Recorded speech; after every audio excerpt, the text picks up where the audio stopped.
Donc 5 millions, c'est un court-métrage d'une durée approximative de 10 minutes. Il raconte l'histoire de 3 jeunes hommes qui, malgré eux, se retrouvent liés à une femme assez peu scrupuleuse, se prénommant Sylvie. Cette femme, suite à une sorte d'interrogatoire, leur propose un butin de 5 millions d'euros qu'ils remporteront s'ils effectuent un casse ou voire même une sorte de petit braquage chez son ex-mari. Alors on a choisi la comédie tout d'abord car la comédie c'est un sujet un peu plus compliqué que les autres thèmes, car on doit faire rire les gens. Si on n'arrive pas à faire rire les gens, la comédie n'est pas réussie. J'ai donc voulu réaliser ce défi avec donc toute mon équipe pour après entre guillemets casser la sorte de rumeur qu'il y a sur la comédie française. Et nous on a voulu essayer de relever le défi. Benjamin est un homme rempli de charisme, mais aussi un côté un peu maladroit, un peu victime. Donc là, qui me ressemble un peu moins, mais bon, on fait comme on peut. Hein. Non, ils m'ont contacté pour ce rôle parce qu'ils savaient que j'avais pas peur du ridicule, vu que ce personnage, on va dire, est une grosse blague en lui-même. Ils se sont dit que j'étais parfait pour le rôle. Alors je sais pas si je dois bien le prendre, mais en tout cas je l'ai fait, j'ai bien rigolé en le faisant.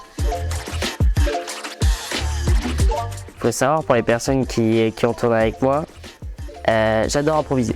J'adore. Le texte est une entrave à mon génie.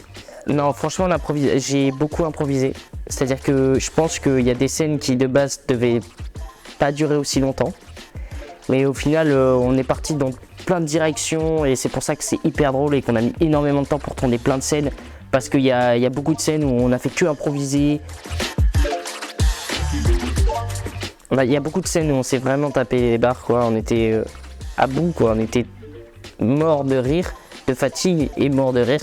Franchement, petit big up aux maquilleuses parce qu'elles ont fait que m'insulter pendant tout le tournage. Et donc je sais pas encore si c'est de l'humour ou pas, mais on va dire que c'est de l'humour et du coup ça m'a fait beaucoup rigoler. On a passé un bon moment. Celui qui m'a le plus marqué et le plus touché, c'était entre guillemets la bonne entente entre tout le monde. C'est-à-dire entre mon équipe de tournage et les extras entre guillemets, donc les acteurs, les maquilleuses et mon équipe, qui se sont tous très bien entendus et ça a permis à ce qu'il y ait vraiment une bonne entente, de la bonne humeur sur le plateau, etc. Que dire aux spectateurs du film? Regardez-le déjà, peut-être pas mal, et amusez-vous devant. Donc ce que j'ai à dire donc, aux futurs spectateurs du court-métrage, c'est tout d'abord que on les attend le 26 avril sur nos réseaux sociaux pour leur donner un lien qui sera donc une redirection vers une chaîne YouTube pour voir le court-métrage en entier. J'espère aussi que vous passerez un bon moment dans ce court-métrage.